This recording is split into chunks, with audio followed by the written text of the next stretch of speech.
Welcome to SK cooking. இன்றைக்கி நம்ம என்ன பார்க்க போகிறோம்னா, வீட்டில் எப்படி குக்கரில் பிளெயின் கேக் செய்யலான்றதை பார்க்கலாம் வாங்க.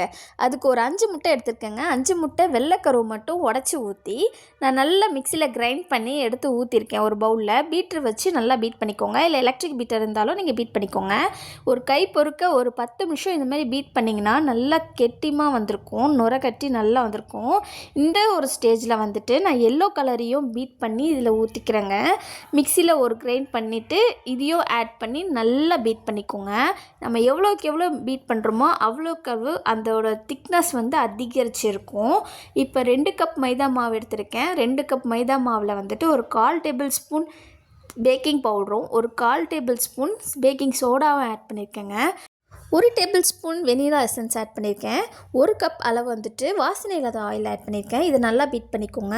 நல்லா பீட் பண்ணதுக்கப்புறம் இப்போ நம்ம ஜலிச்சு வச்சுருக்க இந்த மைதாவையும் கொஞ்சம் கொஞ்சமாக சேர்த்து நல்லா கரைச்சிக்கலாம். நல்லா பீட்டரை வச்சு நல்லா கரைச்சிக்கோங்க கட்டி இல்லாமல். இப்போ நல்லா இது கரைச்சதுக்கப்புறம் மில்க் மேட் வந்து நான் இதில் கொஞ்சம் ஆட் பண்ணியிருக்கேங்க. இதோட கொஞ்சம் எக்ஸ்ட்ராவாக டேஸ்ட்டு நல்லா கொடுக்குங்க மில்க் மேட் ஆட் பண்ணிங்கன்னா. குக்கரில் சால்ட் வந்து நான் கொட்டி ஒரு ஸ்டாண்ட் வச்சு ஒரு 5 நிமிஷம் ஹை ஃப்ளேமில் வச்சுட்டு ஹீட் பண்ணிக்கோங்க. இந்த குக்கர் மூடியில் வந்து நான் அதோட கேஸ் கட் எடுத்துகிட்டு மூடி வச்சுக்கோங்க.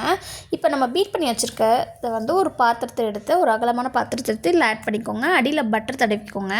இந்த பட்டர் ஷீட் வந்து நான் ரெடி பண்ணி இதில் வச்சதுங்க. இந்த பட்டர் ஷீட் எப்படி வீட்டில் பண்ணலான்றதை நான் இன்னொரு வீடியோவில் கொடுக்குறேன். இப்போ ஒரு 5 நிமிஷம் கழிச்சு எடுத்து பார்த்திங்கன்னா நல்லா சால்ட் வந்து நல்லா சூடி இருக்கும். இப்போ நம்ம பீட் பண்ணி வச்சுருக்கதை வந்து நல்லா சமமாக அந்த பாத்திரத்தில் பாதி அளவு ஊற்றி நம்ம குக்கரில் வச்சுக்கலாங்க. குக்கரில் சிம்லேயே வைங்க. ஒரு லோ ஃப்ளேமில் ஒரு 3/4 மணி நேரம் இருக்கட்டும்ங்க. 3/4 மணி நேரம் எடுத்து பார்த்திங்கன்னா நம்மளோட கேக் வந்து புஃப்னு அழகாக வந்திருக்கோங்க. இப்போ ஒரு பாத்திரத்தில் பாருங்கள், ஒரு 5 நிமிஷம் ஆற விட்டு எடுத்து கொட்டினீங்கன்னா அழகாக ஒட்டாமல் வந்திருக்கும். நான் இப்போ கட் பண்ணுறேன். அவ்வளோ ஸ்மூத்தாக கட் பண்ணுறதுக்கு நல்லாயிருக்கு. இப்போ சாஃப்டாகவும் கேக் இருக்குது, சாப்பிட்றதுக்கும் சூப்பராக இருக்குங்க. இந்த வீடியோ உங்களுக்கு பிடிச்சதுன்னா லைக் பண்ணுங்கள், ஷேர் பண்ணுங்கள், கமெண்ட் பண்ணுங்கள், கூடவே சப்ஸ்கிரைபும் பண்ணுங்க. இப்படி உங்கள் வீட்டில் உங்கள் குழந்தைங்களும் செஞ்சு கொடுத்து ட்ரை பண்ணி சாப்பிட்டு பாருங்கள். பாய்.